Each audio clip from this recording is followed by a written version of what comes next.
اعوذ باللہ من الشیطان الرجیم بسم اللہ الرحمن الرحیم الحمد للہ الذی خلق السماوات والارض وجعل الظلمات والنور ثم الذین کفروا بربهم یعدلون الصلاة والسلام علی اشرف الانبیاء والمرسلین حبیب الہ العالمین بالقاسم محمد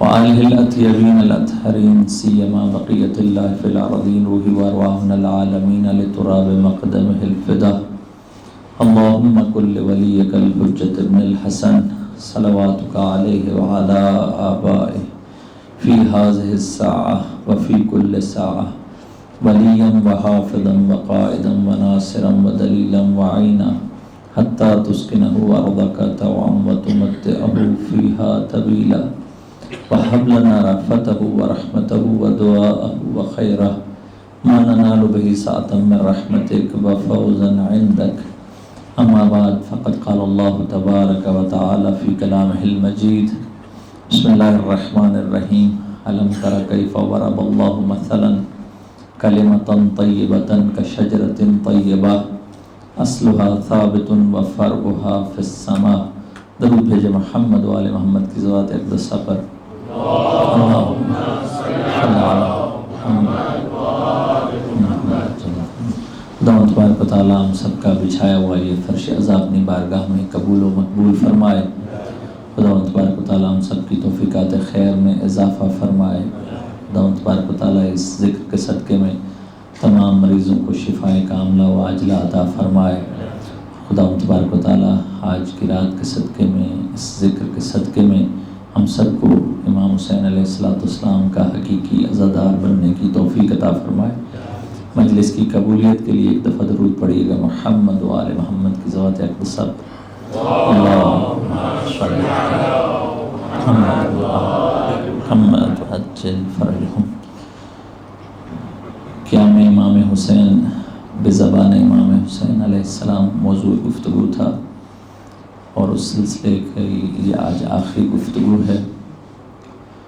اور بات جو شروع ہوئی تھی وہ جہاں سے شروع ہوئی تھی کہ امام حسین علیہ السلام کے قیام کو ان کی زبان سے ہی بیان کیا جائے.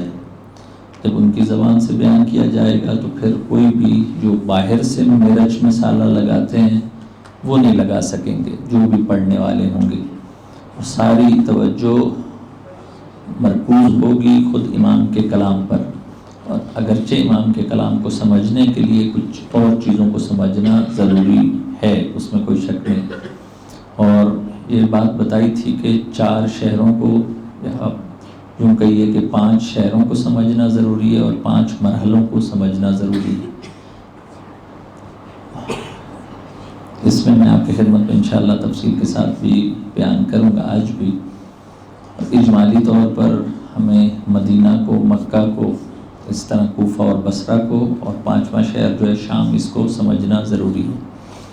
اس کے علاوہ جو آج تک کی مجالس میں جو چیزیں بیان ہوئی کہ امام حسین علیہ السلام کے قیام کے مختلف مراحل ہیں. پہلا مرحلہ انکار بیعت ہے جو مدینہ میں امام علیہ السلام نے طے کیا. اس کے بعد مکہ آئے، مکہ میں آ کے اپنے قیام کو تفصیل کے ساتھ بیان کیا اور دوسرے شہروں کے ساتھ مکاتبات بھی انجام دیے اور اپنے نمائندے بھی بھیجے، یا دوسرے شہروں سے اگر خطوط وصول ہوئے تو اس کا جواب امام علیہ السلام نے دیا اور اپنی تحریک کو آگے بڑھایا. اور 4 ماہ 5 دن مکہ میں رہے. جتنا ٹائم امام کو مکہ میں ملا ہے اتنا کسی اور شہر میں نہیں ملا.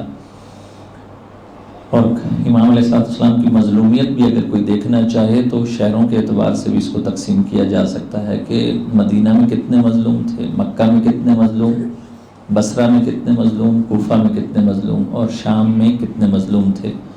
یہ بھی اس کے ساتھ ساتھ بہت سی چیزیں آپ کی خدمت میں عرض ہوئیں. اس میں بنی ہاشم کا کردار، یہ بھی اس کی طرف بھی اشارے ہوئے.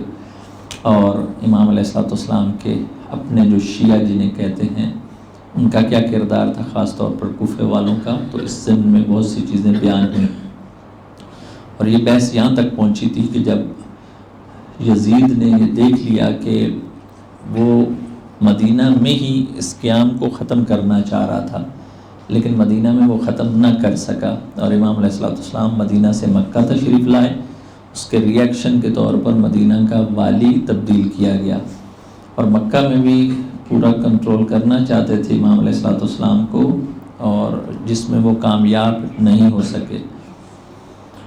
اب جب انہوں نے دیکھا کہ ان کی فعالیت جاری ہے، نماز جماعت بھی پڑھا رہے ہیں، اپنا پیغام بھی پہنچا رہے ہیں، اور پرسنلی بھی لوگوں سے مل رہے ہیں، وفود کی اور ڈیلیگیشنز کی صورت میں بھی لوگوں سے مل رہے ہیں، تو اس کو جب ساری چیزوں کو دیکھ لیا، اور یزید نے مختلف بڑے لوگ جو تھے ان کو خط بھی لکھ کے امام کو روکنا چاہا۔ جب امام علیہ السلام نہیں رکے اور امام اپنے وظیفے کے مطابق جو الہی وظیفہ تھا اس کو امام علیہ السلام انجام دیتے رہے، جب یہ یزیدی مشینری نے یہ چیز دیکھی تو اگرچہ اس سے پہلے بھی وہ فیصلہ کر چکے تھے، جب بیعت طلب کی تھی مدینہ میں اس وقت بھی کہا تھا کہ بیعت لے لو، اگر نہ دیں تو سر قلم کر کے بھیج دو، لیکن جب یہ ساری چیزیں ہو گئیں اس کے بعد دوبارہ یہ فیصلے کو تقویت دی گئی، اور اس بارے میں کہا گیا کہ امام علیہ السلام کو اگر مدینہ سے وہ بچ نکلے ہیں تو مکہ میں ہی ختم کر دو۔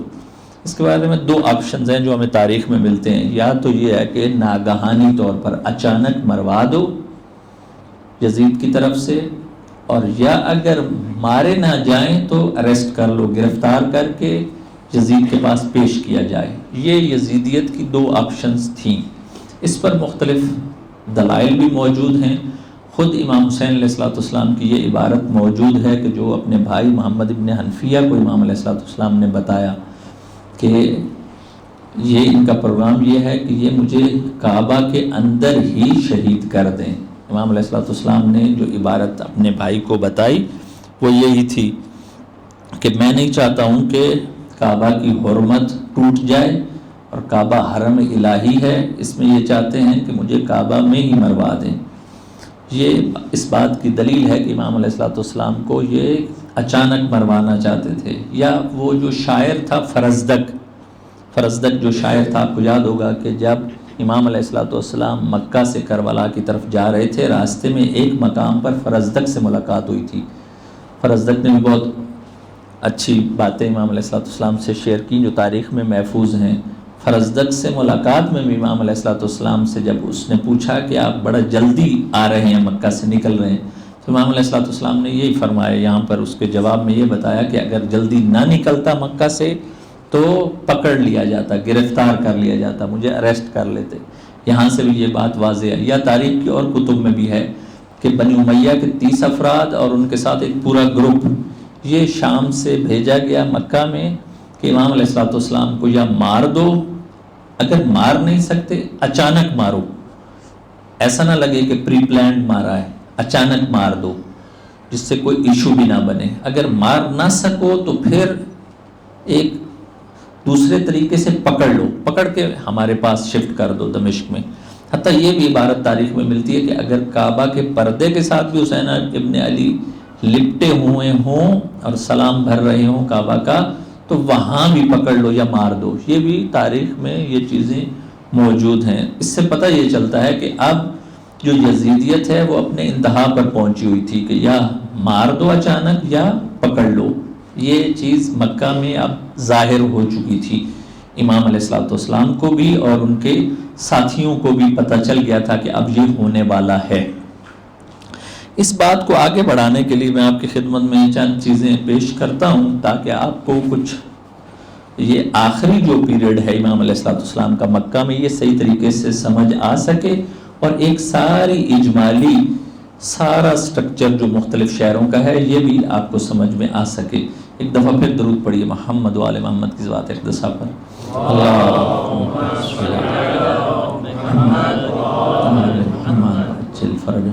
بات دھیان سے سنیے گا، جو بھی گفتگو آج کی سن لے گا تو اس کو پچھلی بھی گفتگوؤں کا ایک سارا آئیڈیا ہو جائے گا۔ اگر ہم اس وقت کے اسلام کو سیاسی اور اعتقادی اعتبار سے تقسیم کریں تو 3 حصوں میں تقسیم ہوتا تھا۔ ایک حصہ جسے شام کہا جاتا تھا، شام وہی دمشق، کہ وہاں کے لوگوں کی سوچ بھی اور وہاں کے لوگوں کا عمل بھی اموی تھا، یعنی وہاں کی سیاست بھی اور وہاں کا عقیدہ بھی بنو امیہ والے بناتے تھے لوگوں کا، اور لوگوں کے کوئی اور آپشن نہیں تھا. ان کو میڈیا جو اس ٹائم کا میڈیا تھا وہ اموی میڈیا تھا، بنو امیہ کا میڈیا تھا. تو جو وہ چیز سنتے تھے دین کے نام پر ہو، سیاست کے نام پر ہو، عقیدے کے نام پر ہو، تو وہ ساری بنو امیہ سے سنتے تھے. اسی لیے شام 100% شہر جو تھا وہ بنو امیہ کا تھا، سوچ میں بھی، اعتقاد میں بھی، اور عمل میں بھی، اور سیاست میں بھی. ایک یہ. دوسرا حجاز. جب حجاز کہا جاتا ہے تو اس کا مطلب یہ ہوتا ہے کہ مکہ اور مدینہ. مکہ اور مدینہ سیاسی گرفت بنو امیہ کی تھی، بنو امیہ کے والی اور حاکم تھے، لیکن فکری اور اعتقادی اعتبار سے لوگ بنو امیہ کے نہیں تھے. فکری اور اعتقادی حوالے سے مکہ اور مدینہ کے لوگ، ان کی اٹیچمنٹ بعد میں عبداللہ ابن زبیر سے ہوئی، اور اس سے پہلے خلفاء کے ساتھ تھی. آل علی کے ساتھ نہیں رہی شروع سے، اہل بیت اطہار علیہ السلام کے ساتھ بہت زیادہ نہیں رہی، کسی حد تک مدینہ والوں کی رہی، لیکن مکہ والوں کی بالکل نہیں رہی. یہ میں آپ کی خدمت میں پہلے عرض کر چکا ہوں. اور تیسرا جو شہر ہے، تیسرا جو علاقہ ہے وہ عراق ہے. عراق میں کوفہ اور بصرہ. کوفہ اور بصرہ میں رجحانات اہل بیت اطہار کی طرف تھے لوگوں کے، اسی لیے کوفہ سے خطوط لکھے گئے، اور بصرہ سے بھی ایک اگرچہ کم تعداد تھی، وہ بھی امام علیہ السلام کے ساتھ ملحق ہوئی. یہ آپ کو پتہ ہونا چاہیے. اب ایک سوال جو میں نے اٹھایا تھا اس کا جواب نہیں دیا تھا. یہ سوال یہ تھا کہ کوفہ کے بارے میں جواب دے دیا تھا کہ کوفہ کے لوگ کیوں اٹھے، بصرہ کے بارے میں بتا دیا تھا کہ بصرہ کی کیا سچویشن تھی، لیکن مکہ اور مدینہ کے بارے میں یہ نہیں بتایا تھا کہ مکہ اور مدینہ کے لوگ کیوں نہیں اٹھے، کیوں یہ ساکت اور خاموش لوگ ہیں، کیوں 60 ہجری میں یہ لوگ اتنے خاموش تھے، امام علیہ السلام کا کیوں ساتھ نہیں دیا. اس کا اجمالاً یہ جواب دیا تھا کہ مکہ والوں کے دل میں کینہ تھا اہل بیت اطہار کا، اور امیر المومنین علیہ السلام نے اوائل کی جو جنگیں تھی، جنگ بدر اور احد میں ان کے بڑوں کو مارا ہوا تھا، اسی لیے یہ امام حسین کا ساتھ نہیں دینے کے لیے تیار تھے. لیکن ایک اور بڑا جو جواب ہے وہ آپ کو آنا چاہیے، یہ آنا چاہیے. ہمارے برادران اہل سنت بھی بیٹھے ہیں اور آپ لوگ بھی ہیں، تو آپ لوگوں کو یہ بات پتہ ہونی چاہیے کہ مکہ اور مدینہ والے کیوں خاموش رہے، یا یوں کہوں کہ کیوں لا تعلق رہے امام حسین علیہ السلام سے. اس کی بنیادی وجہ یہ ہے، آپ شیعہ اور سنی کا شاید فرق بھی، ایک فرق یہی ہے، یاد رکھیے گا. وہ کیا ہے؟ وہ یہ ہے کہ جو دین مکہ اور مدینہ والوں کو بتایا گیا تھا وہ دین یہ تھا کہ لا تعلق رہو، وہ دین یہ تھا کہ نیوٹرل رہو، کسی کا بھی ساتھ نہ دو، فقط اپنی نمازیں پڑھو، فقط عبادتیں کیے جاؤ، فقط نمازیں، روزے، حج یہ کیے جاؤ، لیکن کسی کا ساتھ نہ دو. اس طریقے سے بے تفاوت تھے. ٹھیک، اس بے تفاوتی پر اہل بیت اطہار کو اعتراض تھا. ٹھیک، یہ ایک بنیادی فرق ہے، آپ کو پتہ ہونا چاہیے. حتیٰ آپ کو یہ جملہ سن کے تعجب ہوگا امام حسین علیہ السلام کا کہ جب جناب عبداللہ ابن عمر سے امام علیہ السلام کہہ رہے تھے، اپنا سارا قیام سمجھا رہے تھے کہ تم اٹھو میرے ساتھ، تو آخر پر امام علیہ السلام کا یہ جملہ تھا جناب عبداللہ ابن عمر کو کہ جتنا تمہارے باپ عمر ابن خطاب نے رسول اللہ کا ساتھ دیا ہے تم اتنا ہی میرا ساتھ دے لو. تم جتنا تمہارے باپ نے رسول کا ساتھ دیا ہے کم از کم تم اتنا ہی میرا ساتھ دے دو، یہی کافی ہے. اس کا مطلب یہ ہے کہ لوگ، حتیٰ صحابہ کی ایک تعداد جو خلیفہ دوم کے بیٹے ہیں، وہ بھی ساتھ دینے کے لیے تیار نہیں ہیں، لیکن امام ان کو کہہ رہے ہیں کہ وجہ کیا ہے کہ وہ دین جو انہیں بتایا گیا ہے وہ دین سلانے والا ہے، انجیکشن لگا کے سلانے والا ہے، اٹھانے والا نہیں ہے. جو بعض اہل سنت خود بولتے ہیں کہ یہ رول جو ہے وہ پیسیو رول ہے، اور امام حسین علیہ السلام کا جو رول تھا وہ ایکٹیو رول تھا. بعض کے نزدیک یہ تعبیر کرتے ہیں، لیکن امام کے نزدیک وہ اسلام نہیں تھا کہ جو لوگوں کو ذکر اور ورد کر کر کے سلا دے. امام کا اسلام رسول اللہ والا تھا کہ حرض المؤمنین علی القتال، کہ کھڑے ہو، قیام کرو. اسی لیے امام علیہ السلام کو یہ یزیدی حکومت برداشت نہیں تھی. اب بحث اور طرف چلی جائے گی، فقط یہ نکتہ بتا دوں. سوال یہ ہے کہ اگر یزید بہت اچھا ہوتا، شرابی نہ ہوتا، رجل فاسق نہ ہوتا، بڑا ایماندار ہوتا اور دیندار ہوتا، پھر آیا امام حسین علیہ السلام اس کی حکومت کو قبول کر لیتے؟ آپ سے پوچھ رہا ہوں، آیا قبول کر لیتے؟ تب بھی نہ کرتے، تب بھی نہ کرتے. کیوں؟ جو بیعت سے انکار ہے اس کا مطلب ہی یہی ہے کہ یہ نظام امامت کے مقابلے میں ہے، اس سسٹم کے، الہی سسٹم کے مقابلے میں ہے۔ جو بھی الہی سسٹم کے مقابلے میں وہ طاغوت ہوتا ہے، چاہے جتنا نیک ہو۔ بس یاد رکھیے کہ اگر کوئی نیک ہو جائے اور بہت اچھا ہو، آیا امام اس کی حکومت کو تسلیم کر لیں گے؟ نہیں تسلیم کریں گے۔ ہاں اسلام کی مصلحت کے تحت وہ ایک علیحدہ مسئلہ ہے، لیکن اصل میں حق کس کا ہے؟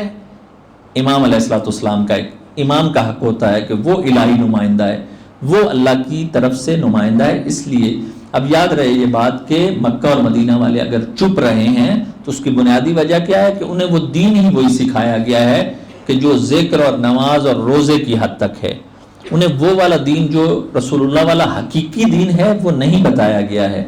انہیں یہ بتایا گیا ہے کہ السلطان ذل اللہ، کہ جو سلطان ہے وہ اللہ کا سایہ ہے، جو حاکم ہوتا ہے وہ اللہ کا سایہ ہے۔ اگر حاکم کی مخالفت کرو گے، یہ بتایا گیا ہے کہ اگر حاکم کی مخالفت کرو گے دنیا میں بھی ناکام ہو، آخرت میں بھی ناکام ہو۔ پس لوگ اگر نہیں اٹھتے تھے تو ان کے ذہنوں میں یہی چیز تھی کہ اگر ہم حاکم کے خلاف اٹھیں گے تو اس کا مطلب یہ ہے کہ ہم تو گناہگار ہو جائیں گے۔ اور یہ بات بنو امیہ نے پھیلائی تھی لوگوں میں۔ 9000 مولانا، مولوی اور درباری ملا، ان کو یہ حدیثیں یاد کروائی گئی تھی کہ جاؤ مختلف شہروں میں جا کے لوگوں کو یہ ذہن نشین کروا دو کہ السلطان ذل اللہ، سلطان یعنی حاکم وہ اللہ کا سایہ ہوتا ہے، اگر کوئی اس کی مخالفت کرے تو اس کی دنیا بھی خراب، آخرت بھی خراب۔ اب جب لوگ یہ حدیثیں سنیں گے تو وہ کیا کہیں گے کہ ہمیں حاکم کے خلاف نہیں اٹھنا ہے، چاہے فاسق ہو چاہے فاجر ہو، کچھ بھی ہو، ہمیں کیا رہنا ہے؟ نیوٹرل رہنا ہے۔ بس یہ چیز تھی جو امام حسین علیہ السلام کے لیے حقیقی دین بتانے کا موقع نہیں ہے۔ بنو امیہ والے تیار نہیں ہیں کہ امام آ کے دین بتائیں۔ یہ ہمارے سب دوستوں کو پتہ ہونا چاہیے کہ امام کو ایک حدیث بھی نہیں بیان کرنے دی جا رہی امیر شام کے زمانے میں۔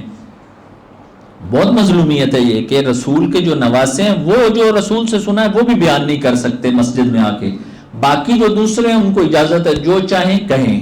بس یہ چیز سبب بنی ہے کہ لوگوں نے کن سے دین لیا ہے؟ ان سے دین لیا ہے جو ان کو سلا رہے ہیں، حکومت کے خلاف نہ۔ اسی لیے بنو امیہ نے اپنا سارا خزانہ کھول کے رکھ دیا تھا، اور لوگ بھی اسی چیز سے خوش ہوتے ہیں۔ ان کو یہ تھا کہ جتنا پیسہ، جو ڈیولپمنٹ، جو ورک چاہیے تم کرو، لیکن تم یہ نہ بولو کہ حاکم کیسا ہے۔ حاکم جیسا ہو، منافق ہو، فاسق ہو، فاجر ہو، برا ہو، وہ دین کا مذاق اڑا رہا ہو، وہ بناتا رہے۔ آپ کیا کرو؟ آپ اپنے سارے ڈیولپمنٹ کے کام اور پیسہ لو، اور جو بھی چاہیے وہ خزانے کا منہ کھلا ہے، جو مرضی کرنا ہے کرو، لیکن حاکم پر ہاتھ نہ اٹھاؤ، حاکم پر انگلی نہ اٹھاؤ۔ یہ وجہ بنی ہے کہ لوگ وہاں کے ڈیڈ ہیں، وہ امام حسین علیہ السلام کا ساتھ دینے کے لیے تیار ہی نہیں ہے۔ ایک دفعہ درود پڑھیے محمد و آل محمد کی ذات اقتصاد۔ اللہ صلی اللہ علیہ وسلم۔ معذرت چاہتا ہوں، ٹائم ذرا اس پر لگ گیا، ورنہ کوئی اور چیز بتانا چاہ رہا تھا، لیکن یہ چیز ضروری تھی کہ آپ کو پتہ چلے کہ مکہ اور مدینہ والوں کا دین کیا تھا، اور وہ ہمیں آج بھی بعض اوقات نظر آتا ہے۔ اس لیے یہ چیز زیادہ ضروری ہے کہ لوگ کیوں نہیں اٹھتے کہ جو دین بتایا گیا ہے اسی کے مطابق ہوگی۔ شیعہ میں ایک کیوں تڑپ ہے؟ یہ ایک تعصب کے علاوہ بات کر رہا ہوں۔ شیعہ میں کیوں ایک تڑپ ہے، کیوں ایک جذبہ ہے؟ وہ کربلا کی وجہ سے ہے۔ کربلا شیعہ کو کبھی نہیں بیٹھنے دیتی، کسی فاسق اور فاجر کے مقابلے میں وہ اٹھے گا۔ یہ جو عزاداری ہے یہ بہانہ ہے سب، کس چیز کا؟ اس چیز کا بہانہ ہے کہ اس کی وجہ سے استعمار کے خلاف اٹھنا ہے۔ شیعہ سے اس لیے ڈر زیادہ ہے، شیعہ سے اس لیے زیادہ ڈرتے ہیں کہ اگر یہ آ گئے تو یہ سب کا صفایا کر دیں گے۔ اس لیے شیعت میں انحرافی چیزیں ڈالی ہوئی ہیں کہ عزاداری کو بھی انحراف کرو، ممبر پر جو لوگ ہیں وہ اصل قیام امام حسین نہ بتائیں، ادھر ادھر کی باتیں بتائیں، شیعہ کو سنی سے لڑوائیں، سنی کو شیعہ سے لڑواتے رہیں۔ یہ اصل جب مقصد پتہ چل گیا تو پھر یہ جو ہے شیعہ اور سنی کی تفریق ختم ہو کے حسینی اور یزیدی یہ قوتیں آ جائیں گی آمنے سامنے، جیسا کہ ہم دیکھ رہے ہیں۔ آپ لوگ بھی برادران بزرگان پاکستان میں بھی دوسری جگہوں پر بھی دیکھ رہے ہیں کہ اب آہستہ آہستہ یہ شیعہ سنی سے بحث جو ہے حسینی اور یزیدی میں منتقل ہوتی جا رہی ہے آہستہ آہستہ۔ اب یہ شیعہ سنی ختم ہو کے حسینی ہوتے جا رہے ہیں، سنیوں کی ایک تعداد، شیعوں کی الحمدللہ ایک تعداد، یہ سارے حسینی، اور ان کے مد مقابل کیا ہے؟ ناصبی اور یزیدی ہیں، جو امیر یزید زندہ باد کے نعرے لگانے والے ہیں. آپ لوگوں نے دیکھا سب نے. اب آہستہ آہستہ دنیا میں یہ تقسیم ہوتی جا رہی ہے، اور انشاءاللہ یہ ظہور امام آصر جل اللہ تعالیٰ فرج الشریف کا پیش خیمہ ہوگی. ایک دفعہ پھر درود پڑھیے محمد و آل محمد کی ذات اقدسہ پر.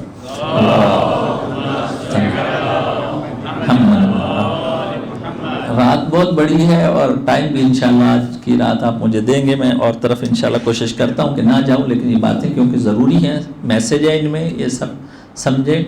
اسی لیے کل کی بجائے میں آج کی رات ہی اگر زیادہ ٹائم لے لوں تو یہ شاید زیادہ مناسب ہو. اگلی چیز جو آپ کو بتانی ہے یہ اسی سے کنیکٹ کرتا ہوں کہ مکہ کی پبلک جو تھی، یہ بھی سن لیجئے، مکہ کی جو عام پبلک ہے وہ 3 ٹائپ کی ہے.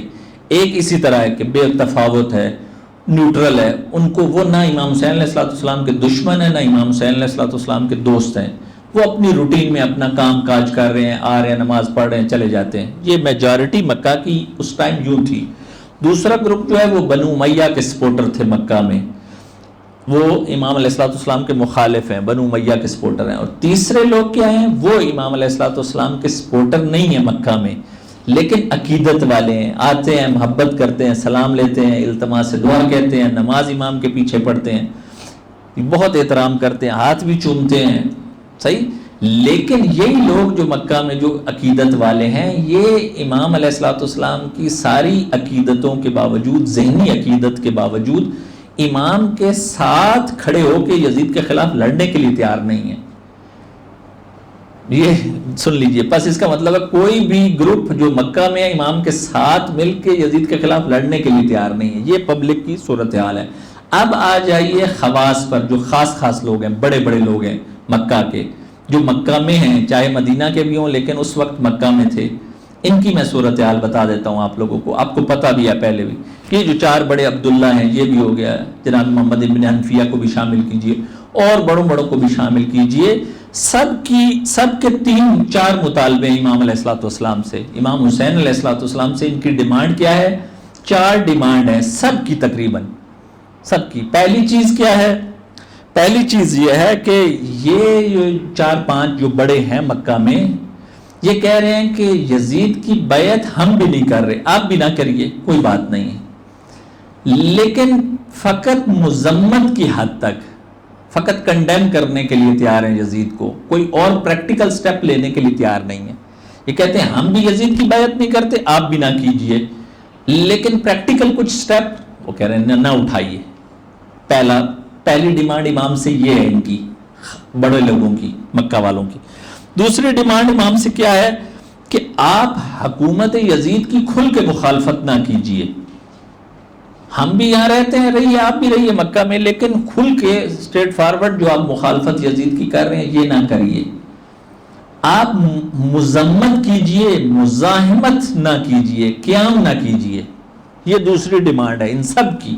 آپ دیکھ لیجئے سب کی ڈیمانڈ یہی ہوگی. اگرچہ ہو سکتا ہے کوئی خلوص سے کہہ رہا ہو، کوئی اپنی سیاست کی وجہ سے کہہ رہا ہو، کوئی یزید کا پیغام لا کر کہہ رہا ہو، لیکن سب کی ڈیمانڈ یہی ہے کہ حکومت کی مخالفت کھل کے نہ کی جائے.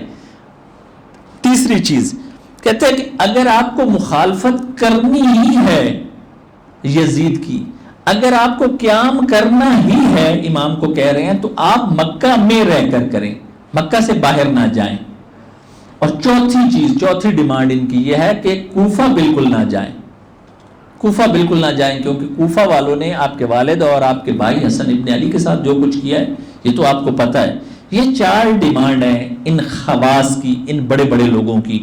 امام علیہ السلام کا ان 4 کے مقابلے میں ری ایکشن کیا ہے یہ سنیے. امام فرماتے ہیں کہ فقط مذمت کافی نہیں ہے. تم لوگ کہتے ہو کہ یزید کی بیعت ہم بھی نہیں کرتے، لیکن تم فقط زبان سے کہتے ہو. فقط مذمت، فقط کنڈیم کرنا کافی نہیں ہے، بلکہ مزاحمت بھی کرنی ہوگی. ایک چیز. دوسری چیز وہ کہتے تھے کہ کھل کے مخالفت نہ کرو. امام کہتے تھے کھل کے ہی مخالفت کرنی چاہیے قیام کے لیے، یزید کی مخالفت کھل کے ہو. تیسری چیز وہ کہتے تھے کہ مکہ کو ترک نہ کریں. امام فرما رہے ہیں کہ مکہ کو ترک کرنا ضروری ہے، ابھی بتاؤں گا کہ کیوں. چوتھی چیز وہ کہہ رہے تھے کوفہ نہ جائیں. امام فرما رہے تھے کوفہ جانا ہی ضروری ہے.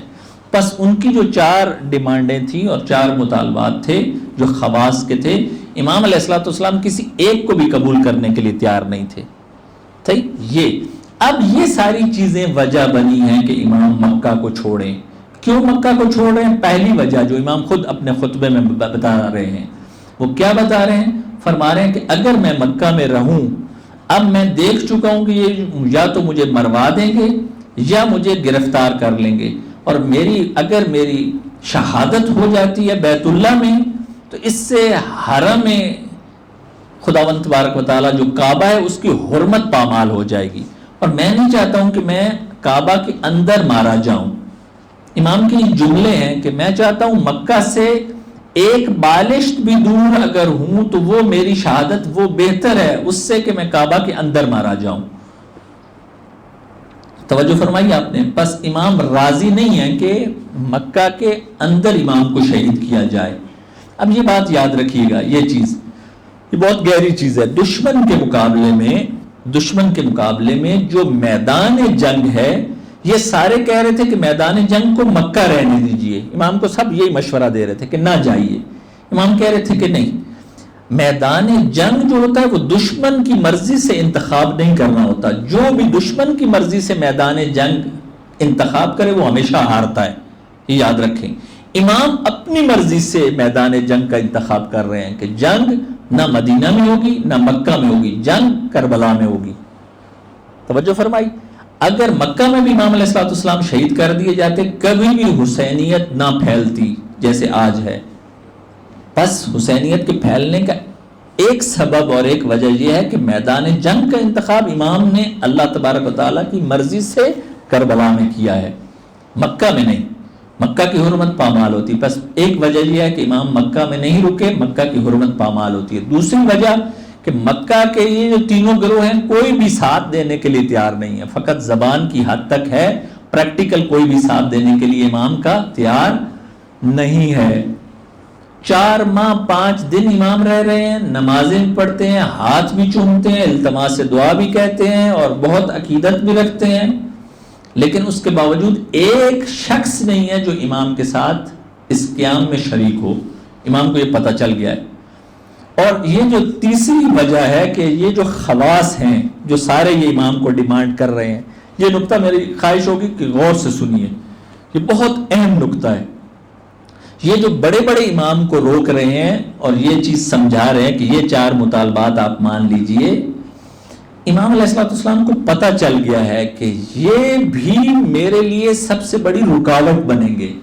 اب وہ جو کہتے ہیں نا بنی ہاشم والے، چاہے بنی ہاشم ہوں چاہے اور دوسرے ہوں جن کے میں نے نام لیے عبادلہ اربا 4 عبداللہ، یہ بھی روک رہے تھے امام کو جانے سے. ٹھیک ہے نا. امام کو یہ بات پتہ چل گئی تھی کہ امام کے قیام میں رکاوٹ یہی لوگ ہیں، پبلک بھی اور یہ خاص بھی. نقطہ یہ ہے، یہ یاد رکھیے گا. امام سارا دن پبلک کو یہ سمجھا رہے ہیں کہ کھڑے ہو یزید کے خلاف.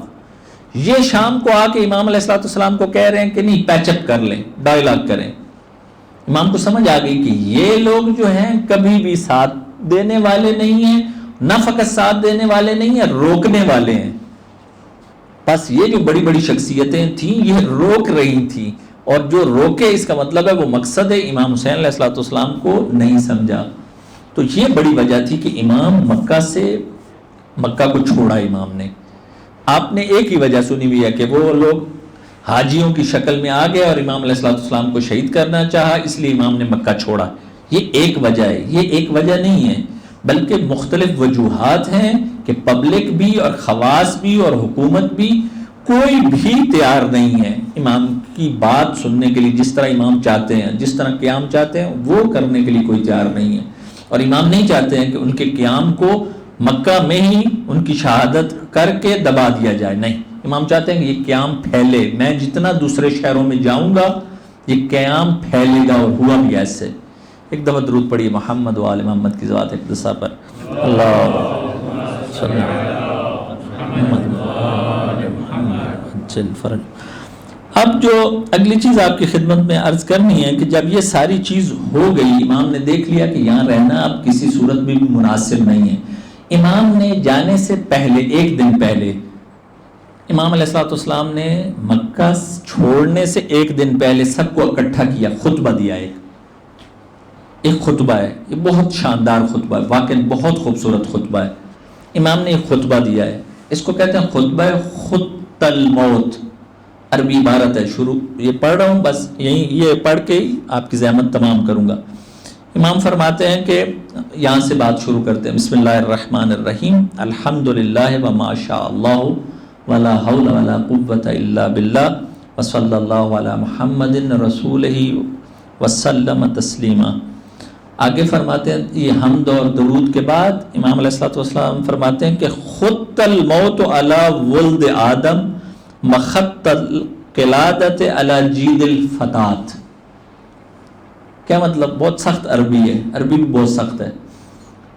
کہتے ہیں، فرماتے ہیں کہ جو موت ہے، دیکھیے گا اب آخری دن ہے امام کا، اگلے دن امام صبح صبح مکہ چھوڑ دیں گے، کربلا کی طرف، کوفہ کی طرف چلے جائیں گے، یہ آخری خطبہ ہے۔ فرماتے ہیں کہ جو موت ہے اتنی زیبا اور خوبصورت ہے کہ جس طرح ایک جوان لڑکی کے گلے میں ہار خوبصورت ہے، جس طرح جوان لڑکی کو گلے میں ہار پہنا ہوا خوبصورت لگتا ہے، اسی طرح انسان کو، بنی آدم کو، آدم کے بچوں کو، انسانوں کو موت اتنی خوبصورت اور زیبا لگنی چاہیے اور لگتی ہے۔ ٹھیک، اب یہ بھی ایک معرفت والا جملہ ہے کہ کس کس کو لگتی ہے، کوئی موت سے بھاگتا ہے، اور امام علیہ الصلوۃ والسلام اس کو اتنے خوبصورت انداز میں تشبیہ کر رہے ہیں۔ پھر فرما رہے ہیں، آگے توضیح دے رہے ہیں اس کی، کہ میرے لیے موت اتنی خوبصورت ہے اور میں موت کا اتنا ہی مشتاق ہوں کہ جس طرح یعقوب یوسف کے مشتاق تھے، جس طرح یعقوب تڑپ رہے تھے کہ یوسف کو دیکھیں، میں بھی موت کے لیے اور اپنے نانا، اپنے والد، اپنی والدہ اور حضرت حمزہ اور اپنے دوسرے جو بزرگ ہیں جو اس دنیا سے چلے گئے، ان کے دیدار کے لیے تڑپ رہا ہوں۔ توجہ فرمائی آپ نے۔ پھر فرماتے ہیں کہ خداوند تبارک و تعالیٰ نے میرے لیے میرا مقام مشخص کر دیا ہے، متعین کر دیا ہے، اور میری شہادت کی جگہ کا انتخاب بھی کر دیا ہے۔ مراد یہی کہ کربلا، یہ سب خداوند تبارک و تعالیٰ نے یہ چیزوں کا انتخاب کر دیا ہے، اور میری شہادت کے بعد میرا جسم بھی اسی جگہ پر دفن ہوگا۔ امام فرماتے ہیں، صحیح فرماتے ہیں کہ میں دیکھ رہا ہوں، ابھی دیکھ رہا ہوں، مکہ میں بتا رہے ہیں کہ میں دیکھ رہا ہوں، بصیرت دیکھیے، فرماتے ہیں کہ میں دیکھ رہا ہوں اپنی آنکھوں سے کہ کس طرح اس بیابان اور اس صحرا میں یہ درندے اور بھیڑیے میرے جسم کو نوچ رہے ہیں، اور اپنی بھوک اور پیاس میرے جسم کو نوچ نوچ کر بجھا رہے ہیں۔ میں دیکھ رہا ہوں، ابھی سے دیکھ رہا ہوں۔ اور پھر فرماتے ہیں کہ یہ جو چیز ہے، یہ جو امتحانات ہیں، یہ جو ابتلا ہے، یہ جو مصائب ہیں، اس کے لیے میں تیار ہوں، اور اس پر صبر کرنا بھی صابرین کا کام ہے، اور میں خداوند تبارک و تعالیٰ سے دعا کرتا ہوں کہ مجھے بھی خداوند تبارک و تعالیٰ صابرین میں سے قرار دے، اور اسی صبر کی وجہ سے میں اپنے نانا رسول اللہ صلی اللہ علیہ وآلہ وسلم سے ملاقات کروں، اور بہشت میں جن مقامات پر وہ ہیں وہاں جا کر اپنے نانا سے ملوں۔ یہ امام علیہ الصلوۃ والسلام یہ خطبہ دے رہے ہیں، آخری خطبہ ہے مکہ میں۔ آخر پر ایک جملہ کہتے ہیں، ایک جملہ ہے جو پورا جملہ ہے، جو لوگوں کو پیغام ہے۔ ابھی تک جو تھی یہ بات بتائی کہ امام نے اپنی ساری پوزیشن بتا دی کہ موت کی یہ پوزیشن ہے، میں بھی موت کا مشتاق ہوں، مجھے بھی جانا ہے، اور میں موت کے لیے بےتاب ہوں، شہادت کے لیے بےتاب ہوں۔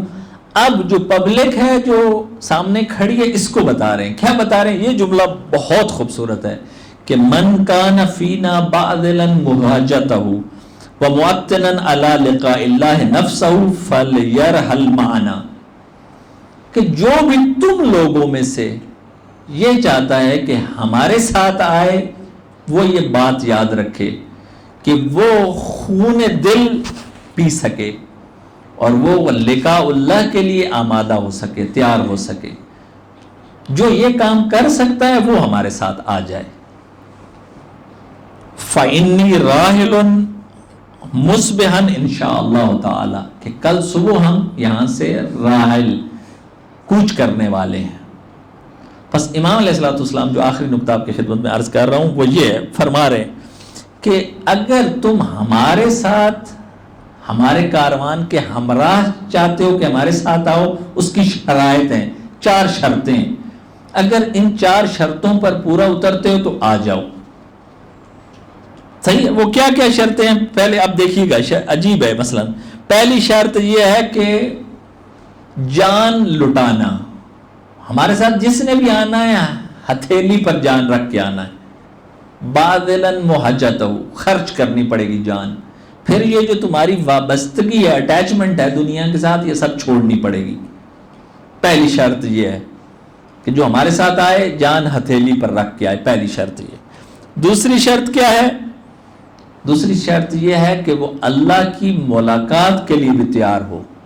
جو اللہ کی ملاقات کے لیے تیار نہیں ہے وہ ہمارے ساتھ نہ آئے۔ ٹھیک ہے؟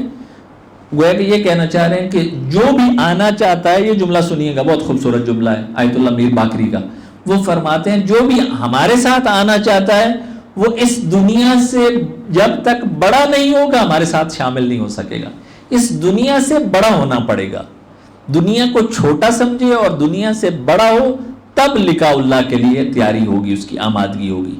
تیسری شرط یہ ہے کہ اس دنیا سے کوچ کرنا پڑے گا۔ راحل کا مطلب مسافر نہیں ہوتا، وہ فرما رہے ہیں خود کہ مسافر وہ ہوتا ہے کہ جو جائے اور واپس آ جائے، لیکن ہمارے ساتھ جس نے بھی سفر طے کرنا ہے وہ راحل ہو، یعنی جائے گا واپس اس دنیا میں نہیں آئے گا، وہ پھر اعلیٰ علیین پر فائز ہو جائے گا، وہ راحل کے مقام پر ہوگا۔ توجہ فرمائی آپ نے؟ پھر ہمارے ساتھ جو بھی آئے گا پھر وہ اس دنیا سے بہت بڑا ہو جائے گا، اپنا اس کا لیول جو ہے وہ بہت اوپر چلا جائے گا۔ اور آخری شرط کیا ہے کہ فَلْيَرْحَلْ مَعَنَا، کہ ہماری معیت اسے اختیار کرنا پڑے گی، اپنے آپ کو ہمارے لیول پر لانا پڑے گا کہ ہم اس کا ہاتھ پکڑ سکیں۔ معیت یہی ہے، ماں یعنی ہمارے ساتھ آنے کے لیے یہ ساری چیزیں کرو گے تب ہم ہاتھ پکڑیں گے۔ بس آج کل دیکھیے پولیٹیکل لیڈر کیا ہوتا ہے، جھوٹے آپ کو وعدے دیتے ہیں کہ یہ ہو جائے گا، وہ ہو جائے گا، یہ ہو جائے گا، وہ ہمارے ساتھ جو آئے گا یہ کر دیں گے، وہ کر دیں گے۔ امام علیہ السلام فرما رہے ہیں کہ جس نے ہمارے ساتھ آنا ہے ہاتھ پر ہتھیلی پر جان رکھ کے آئے، ملاقات خدا کے ساتھ لقاء اللہ کے لیے آمادہ ہو کر آئے، دنیا کو چھوٹا سمجھ کے ہمارے ساتھ آئے۔ توجہ فرما رہے ہیں؟ جو الہی نمائندہ ہوتا ہے وہ کبھی بھی جھوٹی تسلیاں نہیں دیتا کہ اتنا پیسہ مل جائے گا، اتنا یہ ہو جائے گا۔ الہی نمائندہ کیا ہوگا؟ وہ ہاتھ پکڑے گا، کہے گا کہ یہ اس دنیا کو فدا کرنا پڑے گا۔ موت جو اصل حقیقت ہے، یہ یاد رکھ لیجئے، جو الہی نمائندے کے ساتھ ہم لوگوں نے آنا ہے، آج کی رات بھی یہی ہے۔ آج کی رات بھی اس لیے بڑی رات ہے کہ انسان دیکھے کہ ہم لوگ کہاں کھڑے میں آیا ہے۔ راحل کا مطلب کیا ہے؟ کہ جانا ہے، واپس نہیں آنا۔ اب آپ تصور کیجئے اگر ہم سب کو یہ پتا ہو کہ بجمبرا سے ہم نکل رہے ہیں، خدا نخواستہ چھوڑ رہے ہیں، نکل رہے ہیں واپس، اب آئندہ ادھر نہیں آنا، آپ مجھے بتائیے کوئی چیز ہم چھوڑیں گے یہاں اپنی؟ کوئی چیز بھی نہیں چھوڑیں گے، ساری لے جائیں گے ساتھ۔ امام بھی یہی فرما رہے ہیں کہ جو ہمارے ساتھ آئے گا وہ سب چیزیں یہیں ہمارے ساتھ جو آئے گا سب چیز اس کو اپنے ساتھ لانی پڑے گی، کوئی چیز بھی دنیا کی یہ جو ہے نا ادھر ادھر نہ، یہ سب ختم۔ توجہ فرمائی؟ بس آج کی رات کیوں بڑی رات ہے کہ یہ شہداء کا 40 ہے، 40واں امام حسین علیہ السلام اور اصحاب کا۔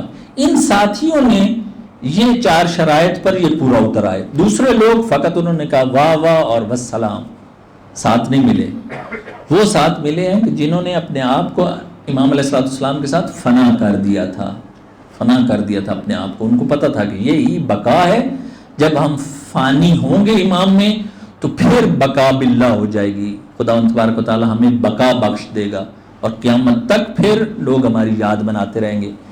کسی بھی آپ نے دیکھا کسی امام کا ہم 40واں مناتے ہیں؟ کسی کا نہیں مناتے، فقط امام حسین علیہ السلام کا مناتے ہیں۔ کیوں شہدائے کربلا کا اور امام علیہ السلام کا مناتے ہیں؟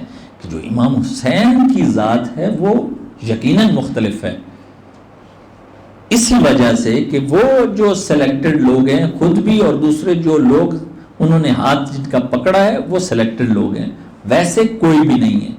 آئمہ میں بھی جیسے تلک الرسل فضلنا بعضهم علی بعض، جس طرح رسولوں کے بھی درجے اور مراتب ہیں، آئمہ کے بھی درجے اور مراتب ہیں. جس پر امام حسین جس رتبے پر فائز ہیں، یقیناً بعد والے آئمہ اگرچہ کلنا جو ہے نا کلہم نور واحد ہیں، اس میں کوئی شک نہیں ہے، لیکن مرتبے میں جو پنجتن پاک کا مرتبہ ہے وہ یقیناً دوسروں کا اس مرتبے پر وہ نہیں ہے. لیکن کلہم نور واحد، نور واحد سارے ہیں، کلنا محمد، یہ بھی اس میں کوئی شک نہیں ہے. لیکن امام کی ایک جو ذات ہے وہ ایک عجیب ہے. خدا تبارک و تعالیٰ سے دعا ہے کہ خدا تبارک و تعالیٰ ہم سب کو اس حسینی قافلے میں شامل ہونے کی توفیق عطا فرمائے. صلی اللہ علیہ یا ابا عبداللہ وعلی الارواح التي حلت بفنائک علیک منی سلام اللہ ابدا ما بقیت وبقی اللیل والنہار ولا جعلہ اللہ آخر العہد منی لزیارتکم. سب مل کے السلام علی الحسین وعلی علی ابن الحسین وعلی اولاد الحسین وعلی اصحاب الحسین. پھر مل کے السلام علی حسین وعلی علی ابن الحسین وعلی اولاد الحسین وعلی اصحاب الحسین جميعا ورحمۃ اللہ وبرکاتہ. شب اربعین حسینی بہت بڑی رات ہے. خدا تبارک و تعالیٰ ہم سب کو امام علیہ السلام کا حقیقی ظاہر بننے کی توفیق عطا فرمائے. پتہ نہیں آپ لوگوں کے دلوں میں خلش ہوگی زیارت کی یا نہیں، لیکن اس دفعہ ایسا لگتا ہے کہ ہم لوگ سب اس کاروان سے پیچھے رہ گئے ہیں. اس کرونا کی وجہ سے پیچھے رہ گئے ہیں. جن میں تڑپ ہے زیارت کی وہ اپنی آنکھوں سے خلوص سے جب آنسو بہائیں گے آج کی رات تو یقیناً آپ سب کا نام زائرین امام حسین علیہ السلام میں لکھ دیا جائے گا. یہ تڑپ ہونی چاہیے زیارت کی. انسان جب دیکھتا ہے نا، بعض اوقات خبریں آ رہی ہوتی ہیں کہ جو لوگ پوری دنیا سے نہیں جا سکے اس دفعہ مجبوری کی وجہ سے، مجبوری تھی بالآخر، لیکن روایت بھی یہی ہے کہ جو اس مجبوری کی وجہ سے نہ جا سکے وہ اپنے گھر کی چھت پر کھڑا ہو کے بھی 3 دفعہ حسین کو سلام بھی اگر دے دے خلوص کے ساتھ تو خدا تبارک و تعالیٰ اسے امام کے ظاہر میں سے شمار کرتا ہے. اسی لیے آپ مجلس کی مصائب کے شروع میں سلام دیتے ہیں، اور یقیناً آپ سب زائرین میں سے جن کے دلوں میں بھی تڑپ ہے. مجھے برادران نے کتنی دفعہ کہا ہے، شیعہ نہیں بھی ہیں، انہوں نے کتنی دفعہ کہا ہے کہ ہمارا دل چاہتا ہے زیارت کے لیے. تو اب یہ مصائب کا اور آج کی رات موقع ہے دعا کا کہ آپ سب دعا کیجئے، خواتین بھی اور حضرات بھی. خدا تبارک و تعالیٰ اس ذکر کے صدقے میں، اس مصائب کے صدقے میں ہم سب کو دنیا میں زیارت سید الشہداء اور آخرت میں شفاعت سید الشہداء نصیب فرمائے. تصور کیجئے، مقام تصور ہے کہ خاصان خدا کے ساتھ امت نے کیا سلوک کیا ہے. ذرا سوچئے کہ پنجتن پاک کے ساتھ امت نے کیا سلوک کیا ہے. فاطمہ زہرا سلام اللہ علیہا کے ساتھ امت نے کیا کیا ہے کہ اتنی کم سنی میں اس دنیا سے چلی گئی. علی مرتضیٰ کے ساتھ امت نے کیا کیا. کوفہ میں زہر آلود تلوار سے امام کے سر پر وار کیا گیا اور امام کو شہید کیا گیا. امت نے حسن مجتبیٰ کے ساتھ کیا کیا، زہر پلا کر کلیجے اور جگر کے ٹکڑے ٹکڑے کر دیے گئے، اور خامے سے آل ابا کا تصور کیجئے کہ جسے کربلا کے بیابان میں لا کر ٹکڑے ٹکڑے کر دیا گیا۔ اور امت نے فقط اسی پر اکتفا نہیں کیا، امت نے بلکہ زہرا و علی کی بیٹیوں کو اسیر بنا لیا۔ فقط قتل پر اکتفا نہیں کیا، امت نے فاطمہ زہرا کی بیٹیوں کو اسیر بنا لیا، اور چھوٹے چھوٹے بچے اور بچیوں کو اسیر بنا کر ہزاروں کلومیٹر کا فاصلہ طے کروا کر شام لے جایا گیا۔ یہ امت کا سلوک تھا اہل بیت اطہار کے ساتھ، ان اہل بیت کے ساتھ کہ جن کے بارے میں رسول کی تاکید تھی، 3 دفعہ کہا تھا کہ میرے اہل بیت کا خیال رکھنا، میں اپنے اہل بیت کے بارے میں زیادہ پریشان ہوں، زیادہ تاکید کر رہا ہوں۔ قرآن کے بارے میں اور اہل بیت کے حوالے سے 3 دفعہ کہا کہ اہل بیت اہل بیت اہل بیت، لیکن امت نے کیا کیا؟ اسی ظلم پر اکتفا نہ کیا، آل رسول کو چادر ان کے سروں سے چھین کر شہروں میں اور بازاروں میں، بلکہ ان کو ان کے درباروں میں پھرایا گیا، درباروں میں پھرایا گیا۔ اجرکم اللہ اجرکم اللہ۔ راوی کہتا ہے کہ میں نے دیکھا جب بازار شام سے یہ دربار کی طرف قافلہ جا رہا تھا تو میں نے دیکھا کہ بیویوں کی کمریں جھکی ہوئی ہیں۔ میں آگے بڑھا، میں نے آگے بڑھ کے وجہ پوچھی ایک اس شخص سے کہ جو کاروان کے آگے آگے تھا، جس کے گلے میں توق تھا، پاؤں میں بیڑیاں تھی، ہاتھوں میں زنجیریں تھی۔ اس سے پوچھا کہ یہ بیویاں اس طرح کیوں چل رہی ہیں؟ سید ساجدین نے جواب دیا، اے شخص بتا کس طرح سیدھی ہو کے یہ چل سکتی ہیں؟ اس لیے کہ بیویاں اور بچوں کو ایک رسی میں باندھا گیا ہے۔ جب بیویاں اپنے آپ کو سیدھا کرتی ہیں، بچیوں کے گلے گھٹنے لگتے ہیں، بچیوں کے گلے گھٹنے لگتے ہیں۔ اجرکم اللہ اجرکم اللہ اجرکم اللہ۔ کپڑوں پر گرد و غبار ہے، سکینہ کے کانوں کی بالیاں اتاری گئی ہیں، کانوں سے خون جاری ہے۔ عزاداروں سب بیویاں پاؤں میں ورم ہیں، ہاتھ سوجے ہوئے ہیں، سید سجاد کی گردن سوجی ہوئی ہے، توق ہے، پاؤں میں بیڑیاں، ہاتھوں میں زنجیریں۔ اسی حالت میں یزید کے دربار میں یہ کاروان داخل ہوتا ہے۔ یزید ملعون ان کو دیکھ کر کہتا ہے، هذه الإمام قد آتيتم أين بنات علی و فاطمہ، کہ یہ کن غلاموں اور کنیزوں کو لے آئے ہو؟ جاؤ علی و فاطمہ کی بیٹیوں کو لے کے آؤ، جاؤ علی و فاطمہ کی بیٹیوں کو لے کے آؤ۔ بتایا گیا اے ملعون کہ یہی فاطمہ علی کی بیٹیاں ہیں۔ اجرکم اللہ اجرکم اللہ اجرکم اللہ۔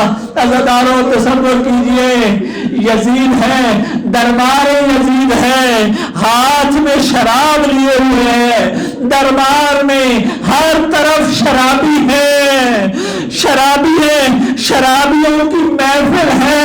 ایک جملہ کہنے دیجئے گا، ایک جملہ کہنے دیجئے گا، شرابی ہے، ہاتھ میں شراب ہے، نگاہ ناپاک ہے، اور زہرا علی کی بیٹیاں چادر تطہیر کی وارث بیٹیوں کو دیکھ رہے ہیں۔ اجرکم اللہ اجرکم اللہ۔ اب یہ ملعون کہتا ہے کہ حسین کی ایک بہن زینب ہے، آیا وہ کربلا میں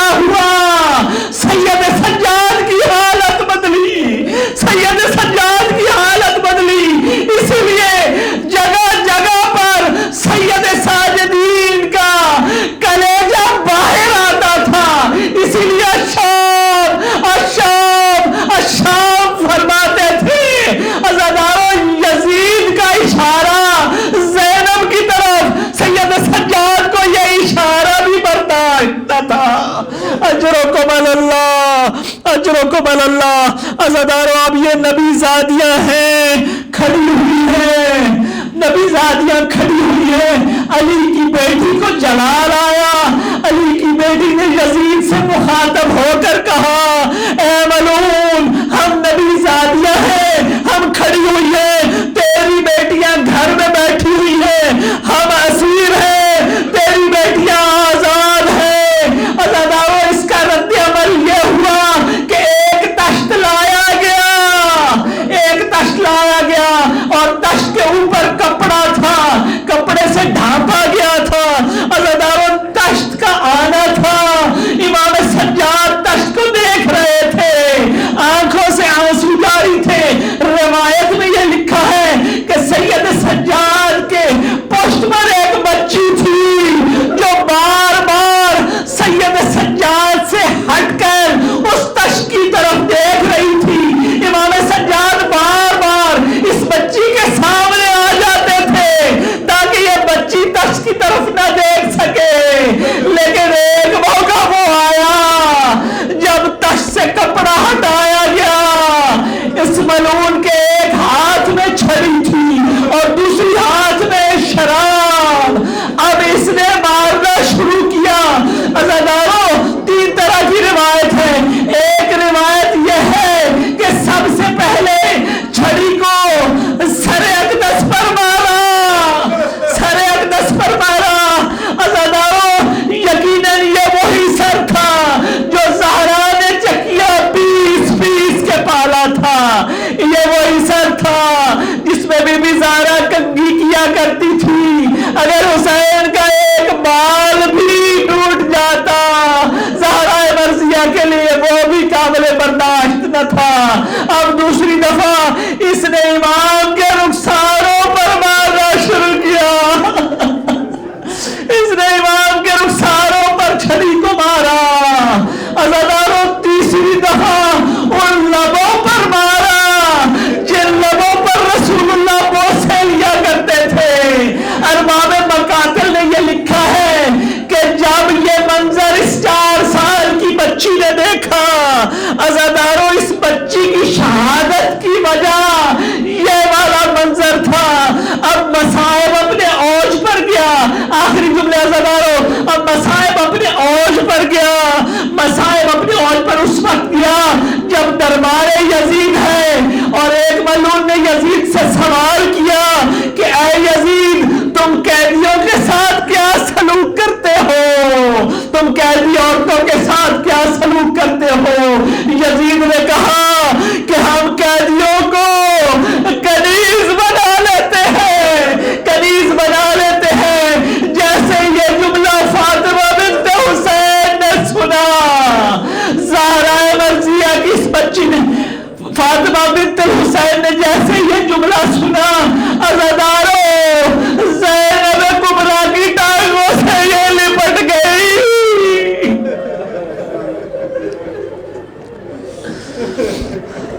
لعنۃ اللہ علی القوم الظالمین۔ سیعلم الذین